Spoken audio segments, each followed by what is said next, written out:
Unlike the full immersion of virtual reality, augmented reality aims to make the world you have already seen way cooler. Hi, I'm Nat, and today we're going to debunk augmented reality. I would like to start off by defining what augmented reality is. Professor Borko Furht, a PhD graduate from Florida Atlantic University, states within his Handbook of Augmented Reality that AR is a time-direct or indirect view of a physical real-world environment that has been enhanced, augmented, by adding visual computer-generated information to it.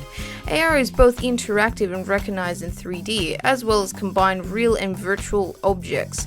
Augmented reality aims at simplifying the user's life by bringing virtual information not only to his immediate surroundings, but also to any indirect view of the real world. Environments such as live video stream, AR, enhances the user's perception of interaction with the real world.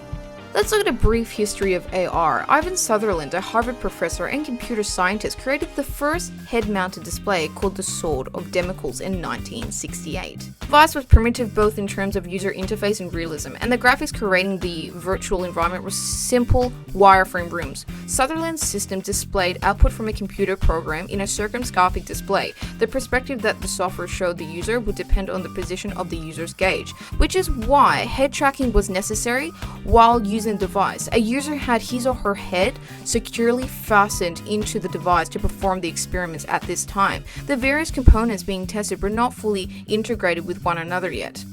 And if you want to jump to 1999, NASA created a hybrid synthetic vision system of their X-38 spacecraft. The system leveraged AR technology to assist in providing better navigation during their test flights. The augmented reality component displayed map data right on the pilot's screen.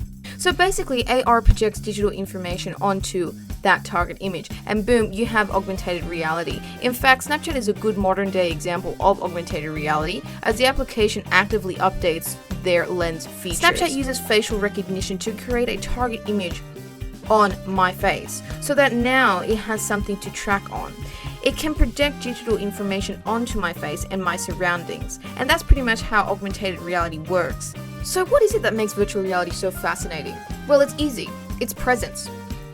The two most studied dimensions of presence are spatial presence and social presence. Zemach and Cohen states that spatial presence, which is additionally called physical presence, is a person's sense that the individual is immersed in the environment, realm, and/or world introduced in the media. The idea has regularly been applied to interactive media, for example, consoles and PC games, and virtual situations like VR chat.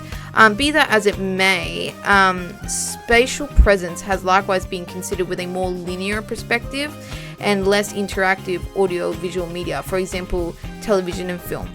Social presence, interestingly enough, relates perspectives about a mediated individual or character. It is characterized by Kang-Min Lee as a psychological state in which virtual social actors are experienced as actual social actors in either scenary or non-scenary ways.